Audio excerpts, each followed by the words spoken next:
Especulación, se recuerdan ustedes estos documentos de Camargo y Correa donde aparecen las siglas JR como receptores de coimas y que en un principio la gente atribuyó a Javier Reategui, que fue ministro de Transportes del gobierno de Alejandro Toledo, y luego porque se consideró que en Brasil se utiliza más el segundo apellido, que podía ser José Ortiz Rivera, quien también fue ministro de Transportes, podría tener una tercera interpretación, que se trate de Joseph Maiman Rapaport, que ese es su segundo apellido, Joseph Maiman Rapaport, JR. Precisamente, de repente se trata de él. Vamos a estar atentos a lo que las pesquisas puedan producir. Bueno, ya el fiscal de la Nación, Pablo Sánchez, anunció que hoy el fiscal Hamilton Castro va a solicitar prisión preventiva contra Alejandro Toledo.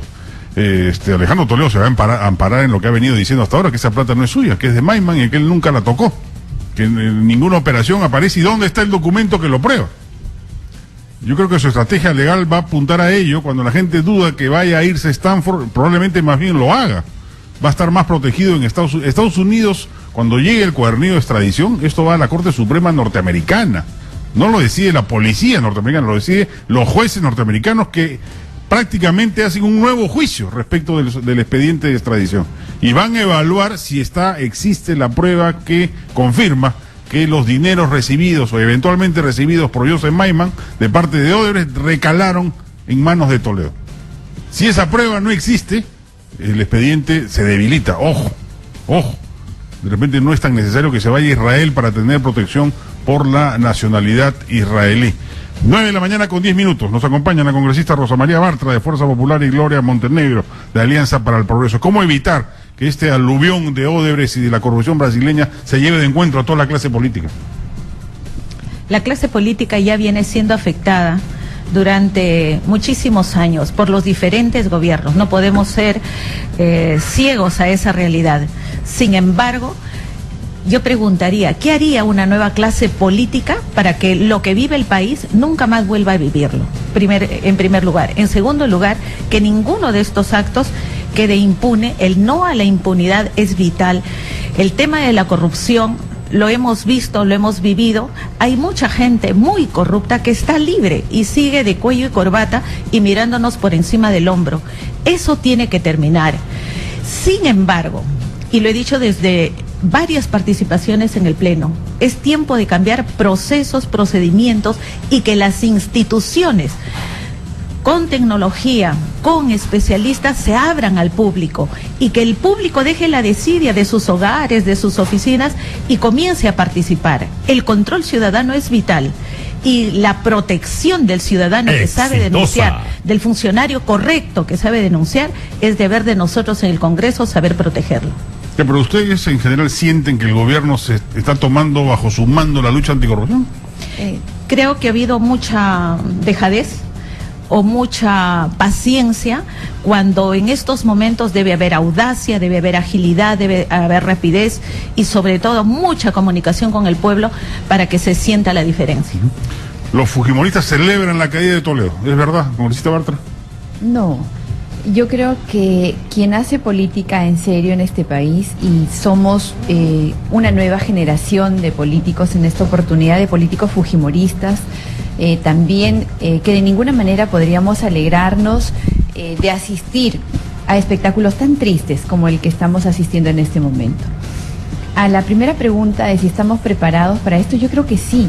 Creo que la historia de nuestro país, a lo largo de su existencia, desde que empezamos como república, incluso antes, ha estado plagada de corrupción, plagada de ejemplos en los cuales no se ha tenido la voluntad ni ciudadana ni política de exterminarla.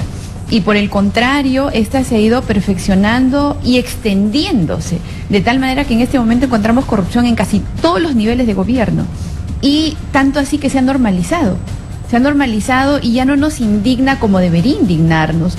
Creo que actos de corrupción como el que estamos asistiendo en este momento, que involucran a 3 expresidentes, deberían tener una respuesta muchísimo más fuerte por parte de todos, incluyendo a la clase política.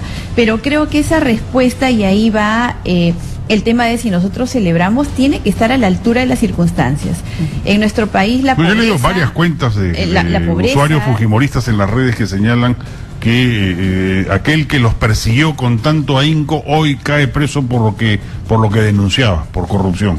Es que eso es también vergonzoso, ¿no? Muy vergonzoso que quienes han levantado las banderas de la honestidad, quienes precisamente han hecho su carrera política en una supuesta lucha contra la corrupción, terminan siendo semejantes sinvergüenzas, semejantes delincuentes, rateros de la peor clase, porque precisamente han hecho mal uso de la esperanza del pueblo, de un pueblo que los miró a ellos como la posibilidad de por fin tener un país sin corrupción, y les han robado no solamente la posibilidad de salir de la pobreza, de salir del atraso, sino que han robado la esperanza, y con esto un descrédito y un desprestigio mucho más grande del que ya tenía la clase política. Por eso, a eso voy. De ahí el reto.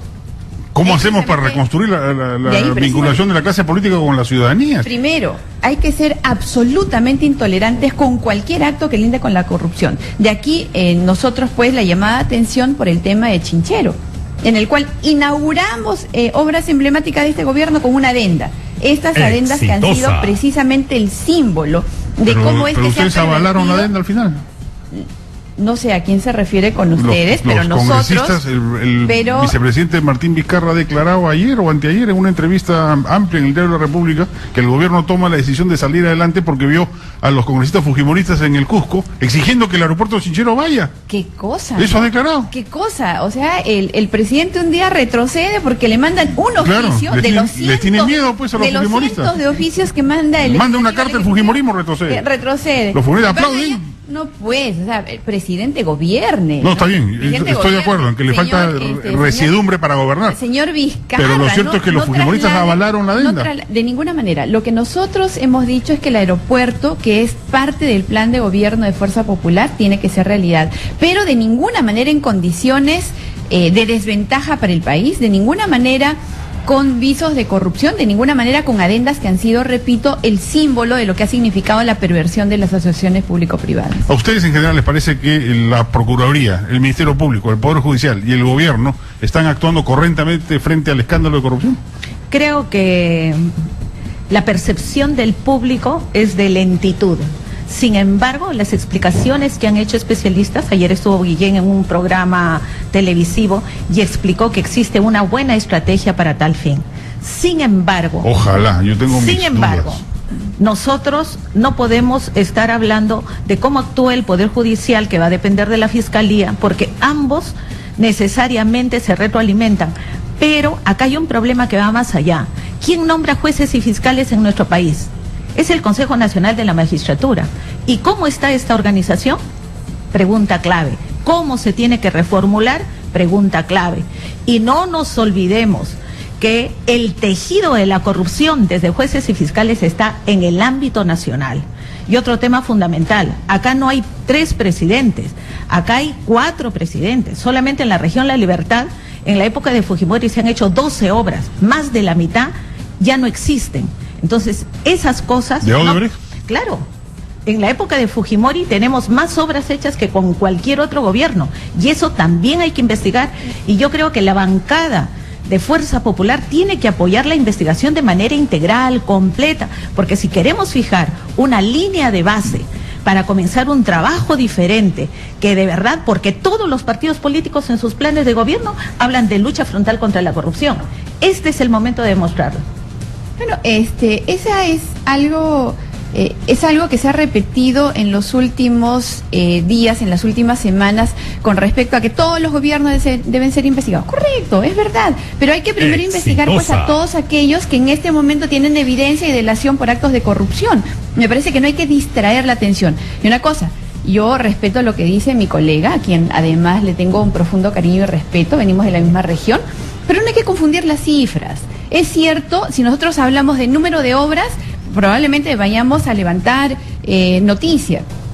Pero, solamente por hacer una comparación, la carretera Chaca-San Luis, de esta que Víctor Andrés García Belaúnde acaba de denunciar que ha desaparecido el expediente y que incluso en el OCE ya no figuran el nombre de quienes integraron el comité de licitación, ha costado 100 millones más que todas las obras que se hicieron en el gobierno de Fujimori. Solo esa carretera que costó 600 millones de soles supera ampliamente a la suma de todas las obras que se hicieron en el decanato en el cual estuvo gobernando Alberto Fujimori. No se trata acá de hacer una defensa, de ninguna manera. Si nosotros decimos que hay que ser intolerantes contra la corrupción, hay que serlo en todos sus extremos y con todos los actores. Sin embargo, esto debe estar sobre información que la población conozca de manera clara, porque si empezamos a jugar con las cifras y empezamos a seguir escudándonos en un gobierno... bueno, pero esto va a ser todos contra todos. Esto no va a llevar a ningún lado, y creo que... Y nuevamente volvemos a la primera... Pero la opinión pública prefiere, ¿no?, que se maten a que se protejan, ¿eh? Para terminar, si la clase política está preparada para este tema, definitivamente sí. Pero si es que dejamos atrás esos vicios que han hecho de los políticos los seres con menor credibilidad en nuestro país. Si empezamos a decir las cifras con transparencia y si le enfrentamos como realmente corresponde, con la conciencia limpia, con la frente en alto, con la verdad y además con profundo respeto por la legalidad. Hablando de eso, carretera interoceánica, 27 adendas, 9 con Toledo, 17 con Alan García, 1 con Humala. Ustedes saquen sus conclusiones. La idea acá es que esto no vuelva a pasar. Y hay preguntas claves. ¿Cómo logramos, si ya con Chinchero se firmó la primera adenda de este gobierno? Juan Carlos. Y escandalosa. ¿Y quién se ha preocupado? ¿Y quién ha hecho proinversión? Proinversión no está llamado a promover la inversión de calidad. Procorrupción lo ha bautizado. No. Entonces, Vitocho. ¿No? ¿Y qué ha hecho el MEF? Daba la plata inmediatamente después de las firmas. Entonces, yo creo que acá hay un círculo vicioso donde están involucradas personas, pero procesos y procedimientos que lo permiten. Y eso es lo que tenemos que cambiar. En una de mis participaciones en el Pleno, cuando estuvieron todos los ministros, yo solamente les dije, quiero que me digan si han detectado los procesos claves donde se presta la corrupción y lo han cambiado o lo van a cambiar, díganme cuándo. Ese es el tema. Sí, yo creo que todos los mecanismos de contratación y formas de licitación, incluyendo obras por impuestos y asociación pública o privada, tienen que ser profundamente revisadas, porque todas han encontrado la forma de prestarse para la mafia, para la coima, para la corrupción. Así es. Y esto parte de una voluntad política del gobierno y por lo tanto yo le pediría, ya nos hemos distraído durante todo este tiempo y no le estamos prestando atención a los decretos legislativos, 112 que se han dado en el marco de la ley autoritativa de facultades delegadas. Acá, por ejemplo, en la última sesión que hemos tenido en la Comisión de Constitución, observamos el decreto legislativo relacionado con las APPs, con proinversión, porque realmente se presta de manera, creo yo, absolutamente inconsecuente con el momento que vive nuestro país a actos que lindan con la corrupción. Y entonces esta voluntad del Ejecutivo, que no parece ser tal, debe contrastarse con una voluntad del Legislativo que en un balance y un equilibrio de poderes pueda estar a la altura de las circunstancias que la lucha contra la corrupción plantea en este momento. Ya, pero vuelvo un poco al tema. ¿No hace mal el fujimorismo a algunos de sus voceros en considerar casi tácitamente que esta caída en desgracia de Alejandro Toledo los beneficia? No, definitivamente no creo que haya acá un beneficio. Hace poco me preguntaron incluso si nosotros estamos asistiendo a una suerte de disfrutar de la venganza en plato frío. Pero yo sí creo que esto va a permitir ver realmente la radiografía de quienes se abanderaron durante muchos años, más de 2 décadas, de ser los adalides de la lucha contra la corrupción. No eran tales, eran tremendos fariseos, sinvergüenzas, que se aprovecharon y que además nos han metido en el mismo saco a absolutamente todas las personas. Ahora resulta que tanto en Perú Posible, como en el APRA, como en el nacionalismo, están empezando a tirar la pelota y todos son limpios, libres. Sin embargo, a los fujimoristas nos han maltratado a todos por igual. Y creo que esto es inadmisible, que ese es el momento de sincerarnos, de mirar al país con optimismo, pero también de tener la voluntad más férrea para poder sincerar luchar, encarcelar, sancionar, poner un espejo al frente en el cual podamos reflejarnos todos los que hacemos función pública y empezar un camino que nos permita pensar de verdad en un país seguro, saludable, próspero, con oportunidades y sobre todo sin corrupción. La Comisión Lavallato está a la altura de las circunstancias. ¿Cómo la gente va a evaluar al Congreso? A través de la Comisión Lavallato. ¿Y qué cosa haga con estos informes de investigación o este trabajo de investigación parlamentaria en lo que al Congreso le toca? ¿Les parece que se está conduciendo de manera adecuada? El trabajo del Congreso, Juan Carlos, y esto para todos nuestros amigos, tiene que ser un trabajo impecable. En primer lugar, habría que entender qué significa democracia en nuestro país. En nuestro país y en el mundo, y de hace más de 2000 años, el titular del poder es el pueblo y lo transfiere mediante elecciones a sus representantes. ¿Quiénes son sus representantes? En el legislativo, 130 parlamentarios que representamos la voz de más de 30 millones de peruanos. Esto significa que tiene que haber un respeto absoluto por lo que significa la voluntad del pueblo. ¿Qué ha pasado con el Ministerio Público?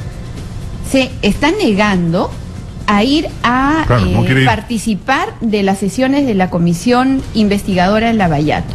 ¿Qué mensaje le estamos dando al pueblo con esto? Un irrespeto total a la Constitución, porque el Congreso está constitucionalmente amparado para citar a todos los funcionarios y a todas las personas que estamos en nuestro país. Esta falta de respeto a la Constitución, al Congreso, por lo tanto a todo el pueblo peruano, es inadmisible.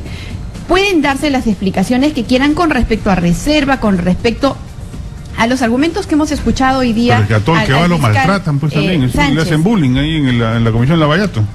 Lo que sea, pero no se puede faltar a una citación del Congreso de la República. Es faltarle por completo a nuestra ley de leyes y faltarle por completo a la voluntad del pueblo peruano, que estoy segura quiere transparencia, porque no hay actos más públicos ni más transparentes que los que se hacen en el Congreso de la República. Acá no tenemos nosotros sesiones como las del Consejo de Ministros que sesionan a puerta cerrada y nadie sabe qué discusión hubo detrás de una decisión. Nadie sabe qué se discutió en el Consejo de Ministros para que Chinchero vaya adelante. Nadie lo sabe. En el Congreso, en cambio, todos nuestros actos están transparentados, igual que todas las sesiones. Si tiene que haber reserva, será reserva. Si se tiene que jurar para mantener esa reserva, se jurará para mantener esa reserva. Pero faltar a la majestad del Congreso, al primer poder del Estado, a la Constitución, es inadmisible. Esto y muchos más retos creo que va a tener que sortear la Comisión Lavallato, y estoy segura que este momento histórico que tiene nuestro país va a estar respondido a la altura por esta comisión. Congresista Montaner, ¿usted cree que la Comisión Lavallato está actuando bien hasta el momento?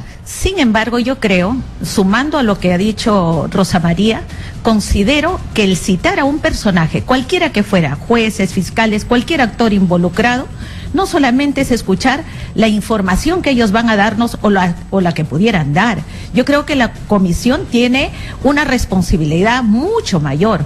¿Cuáles son las investigaciones que del círculo propio de la investigación van saliendo y que complementan, aumentan o mejoran? Porque no están para levantar investigaciones que han hecho otros solamente. Claro. Están hechos para complementar esfuerzos y sacar aquello que los otros, gracias a la apertura que tenemos nosotros, puedan agregar, por un lado.